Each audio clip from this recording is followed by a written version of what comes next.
Sports Flash TV na may dati. Ito ay lagi kang panalo, bakbakan na sigurado, mga balitang WBA, nag-utos na. Deadline ng negosasyon, February 12. Casimero, undercard sa Inoue versus Nery. Pag-usapan natin yan mga ka-flash. Pero bago ang lahat, huwag kakalimutang i-like, mag-subscribe at hit ang notification bell para updated ka sa mga bidyong katulad nito.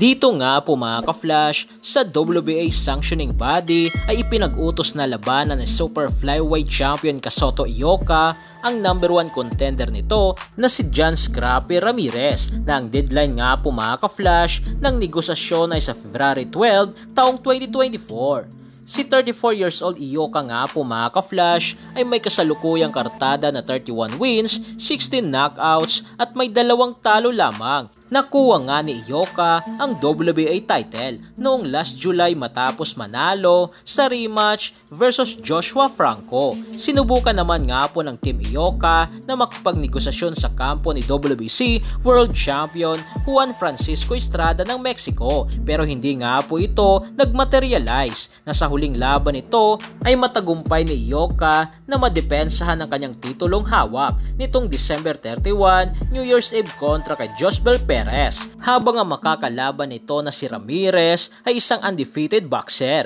na may 13 wins, may 9 knockouts at may edad pa lamang na 27 years old. Sa update naman nga po mga ka-flash ng Team Casimero patungkol sa susunod na laban ni former 3 Division World Champion angas ng Pinas General Cuadro alas Casimero, ay sinabi mismo ni Koyang Joseph na hindi nga raw nagmaterialize ang magiging laban ni Casimero ngayong buwan ng Pebrero at Marso, at ang niluluto nga po ngayon ng kanyang promoter ay ang laban sa buwan ng Mayo taong 2024. Dagdag pa nga po sa impormasyon na ibinahagi sa atin ni Koyang Joseph ay malaking nga raw ang posibilidad na magiging common event nga raw si Casimero sa bakbakang Naoya the Monster Inoue versus Luis Pantera Nery, dahilan para sabihin ni General Casimero na malapit na nga raw mag-cross ang landas nila ni Naoya Inoue. So kung mangyari nga po ito mga ka-flash ay talagang isang napakagandang balita nito sa kadahilanang andun na mismo si Casimero sa venue na pagkatapos mismo ng laban ni Inoue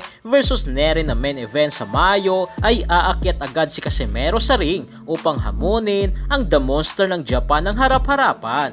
Patungkol naman sa kung sino ang makakalaban nga raw ni Casimero ay 3 nga raw dito ang hawak ni Sean Gibbons na posibleng makakalaban ni Casimero na common event. Yan nga raw ay sina Teji Duhaney, Carl Hamis Wonderboy Martin, Elijah Pierce at Morojo Nakbadaliev. Subalit ang matunog nga po dito na ibibigay ni Sean Gibbons upang bumango ang pangalan at sumikat ay walang iba kundi si Carl Hamis Martin. Ang hula ko si Martin. Sino pa sisikatin ni SG dyan? Si Pierce, si Duhaney, si Martin. E di si Martin. So yan lang para sa ating balitang boxing. Ano ba ang masasabi nyo tungkol dito? Para sa inyong komento at reaksyon ay komento nyo na sa baba. Hanggang sa muli, ito ang The Sports Flash TV.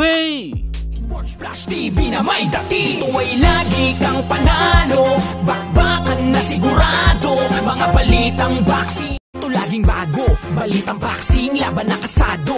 Di papahuli pagdating sa bakbakan, mga pambato na patuloy ang laban. Sasaliksikin ang bawat babalita, talagang diin, bawal ang mahina sa loob ng ring. Merong pambihira, mga kamao na nagiging bida.